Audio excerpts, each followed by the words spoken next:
izan da oso latza, eta ez bakarrik Jose Arregigatik, baizik eta milaka eta milaka tortura kasuengatik, ezta? Hain zuzen ere gutxi batzuk izan dira agerian geratu direnak, eta horietako bat da Jose Arregirena, paradigmatikoa,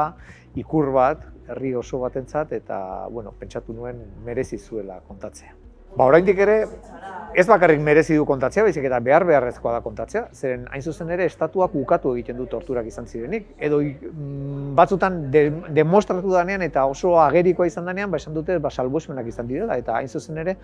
milaka eta milaka torturatu izan dira herri honetan, eta behar dute, nik uste, behar bezalako aitortza bat, erreparazioa,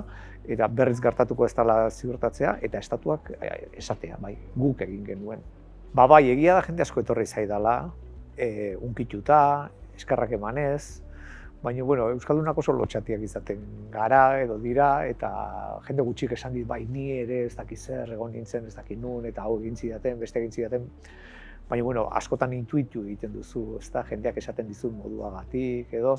eta bai, konturatzen naiz liburu honekin, nola esan nuke, tekla bat ikutu dudala, nolabait ere gure min kolektibo bat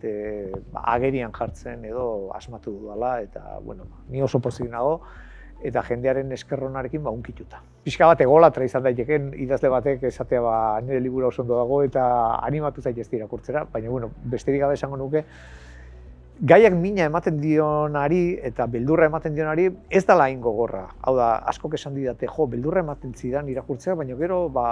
irakurtzean ondo sentitu naiz, eta orduan, animatu ingo nuke irakurle hori.